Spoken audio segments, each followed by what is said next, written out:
This is some treated matrix that I've worked on before. When it was untreated, this area with all this red really looked like it was something that I wanted to go after. I knew the green was here, but this red was a little surprising.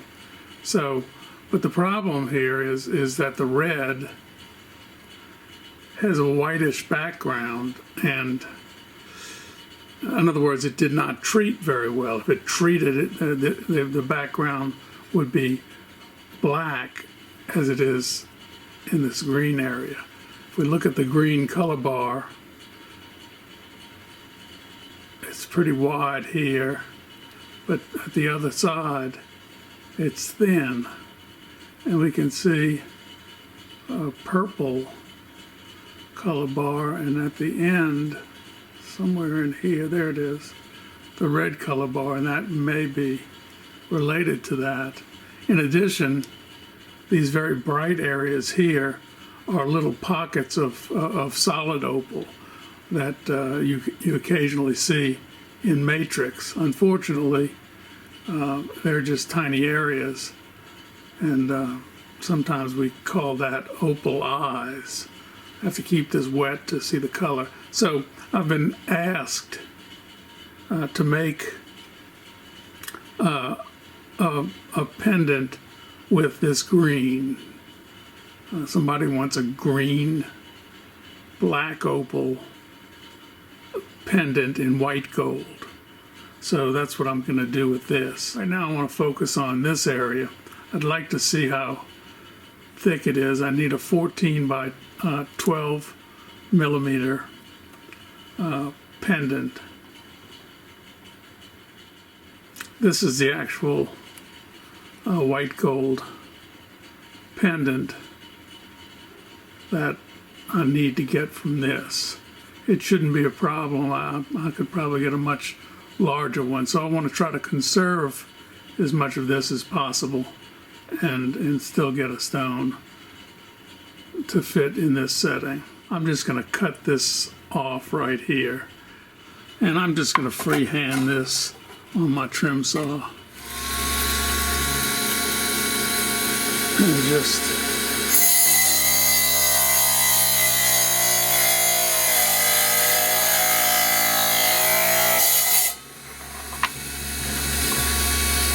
cut through it. These are the cut edges. We can see that the green color bar takes treatment pretty well. If we look carefully, right beneath that, there's actually a red color bar right beneath it.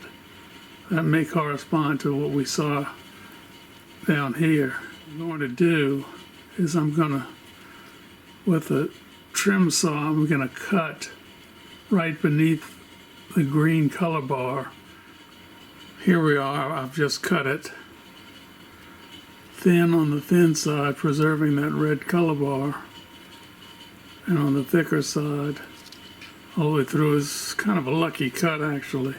I got just to the bottom of the green because, as you know, when I shape this and make a cabochon out of it, it's likely to decolorize because the black color only extends a short distance into the stone. Here's the opal. I'm going to use a template for scribing this time. In past videos I've used an aluminum scribe, but a pencil is just as good in most instances. It's a little easier to resituate. So there's the area that I'm going to be working with. You don't really have to use a template or a stencil, whatever you like to call it. You can do this freehand, but when I'm using a setting of specific dimensions, it just doesn't make any sense to do it freehand. I have to say that I've done most of my opals freehand, but this is the after cutting it, I noticed that I got too close to my mark at the bottom. and that means I'll have to shift the whole thing up this way to get that curvature that I need there. Okay, I've dopped the stone. I didn't show the dopping procedure. I've ground the edges in, rolled them in, and the thickness is fairly uniform. I've rolled it in, and you can see that flat spot on the top as I move it through the light. I need to keep rounding it, and then I'll move from this 220 wheel, which is the main shaping wheel that I use, to the 600 wheel, which is sort of a good finishing the actual cutting, meaning the grinding. So I'm going to take the edge. I need to put more emphasis on the long ends of an oval, because the distance from the center is greater than that from the side. So you need to concentrate more on this area and this area than on this area and that area. Let's take a look. You still see the flat spot, but it's a little better. Almost there. I'm going to thin the edge a little more. Get all the way to the edge. Slowly move in like this.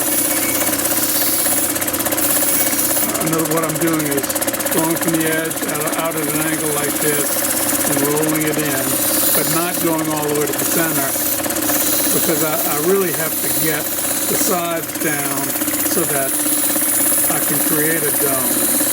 The sides have to be lower than the top of the dome, and that flat spot will ultimately be the top of the dome. I'll add a little more from the edges, concentrate on lowering the edge, still leaving the center spot. Then I'm going to go and take care of the dome. And this time, we shouldn't be able to see any bit of flat area left, hopefully.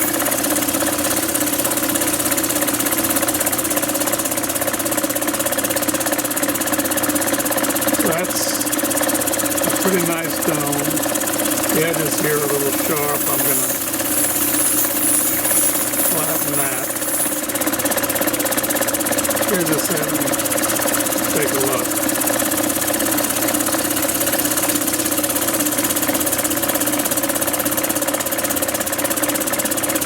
It doesn't fit in there, but you notice the prongs of the setting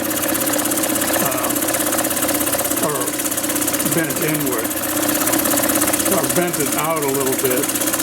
Maybe it'll fit now.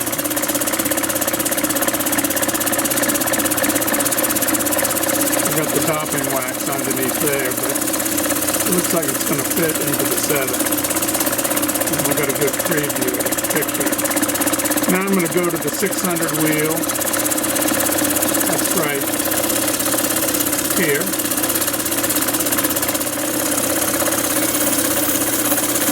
All I'm doing here is just removing the coarse areas. The whole surface is coarse down to 220 mesh. This is going to put the whole surface at 600 mesh, much smoother. You see that the white areas are from where I've removed the treatment, because the treatment is very thin. It's a pretty smooth surface. So now I'll go to my other wheels. This is what the stone looks like dry. It's a sort of a matte finish. It looks pretty good for having a pretty good dome shape without flat spots. They use the 1200 wheel or 1500 wheel Nova wheel to smooth it further, and this is the last wheel that you can do any significant shaping. The next wheel the pink one is 3,000, and that's sort of the first polishing wheel. And I've dried it off. You see it has the slightest bit of polish, but it's very smooth. Now I'm ready to use the 3,000 wheel. After this stage, it will have some shine to it, so that's a good thing.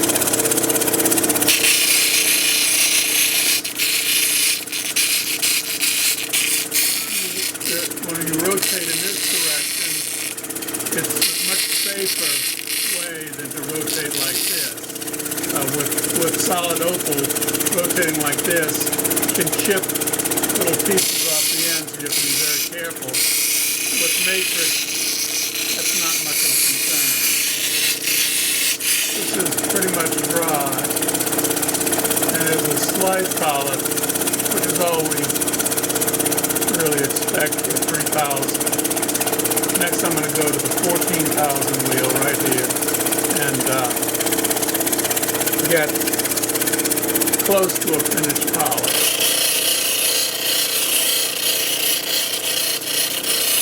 So the machine is turned off, it's winding down, and this is the level of polish that I've got with the 14,000 wheel. This is dry, and it's pretty good polish, but cerium oxide. There's no better polish than cerium oxide. The finest diamond, 100,000 mesh, just is not the same. Don't know why that is, but cerium oxide is the way to polish opal. This is a crystal light 8-inch flat lap. I'm putting distilled water on the svelte pad on the surface. Let that soak in for a little bit. Okay, now I've got some cerium oxide powder that I'm going to put near the center.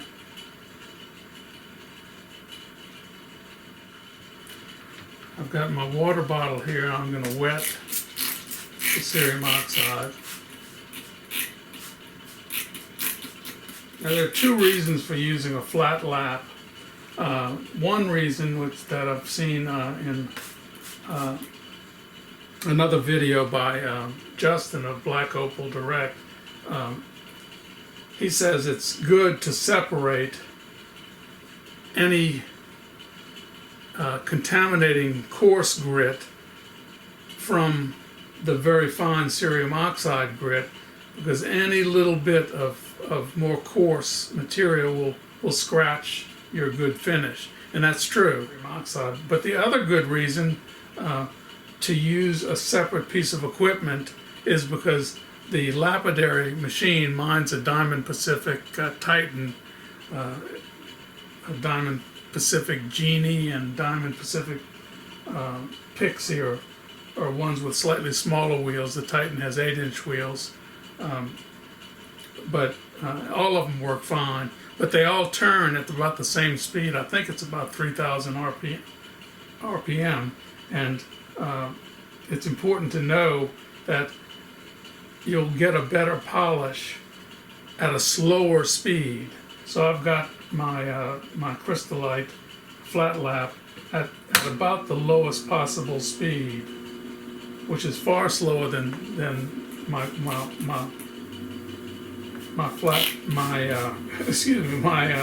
lapidary wheel. So I'm just, you can see the powder building up just at a very slow speed, and of course you get slower speeds toward the center, just to squirt it on there as you need it.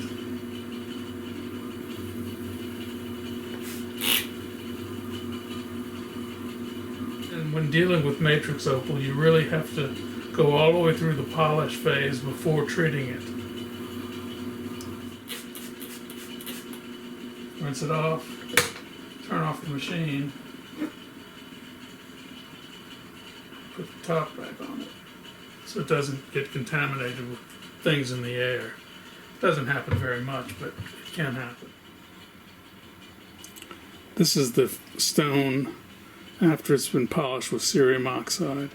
You can tell that this is a very, very fine polish. And now all we have to do is spend about 4 or 5 days, a couple of days in sugar and a day or so in sulfuric acid, and we'll have our final stone. This is the final product. I took it out of sugar, only 2 days in sugar, unlike the usual 3. I put it in acid for about 18 hours. Then I soaked it in water at 195 degrees for about 5 hours.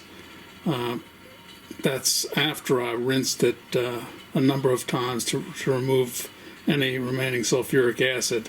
And you need to do multiple rinses, definitely best in hot water. Some people use baking soda, sodium bicarbonate, which is a nice buffer, which will buffer the acid and remove it. But I found that the baking soda seems to clump up on the surface. It doesn't impregnate it, so you can easily wipe it off and everything's fine, but I don't use it. That's a very nice stone, considering what, well, we started with nice opal, nice matrix, and this is a nice matrix opal pendant.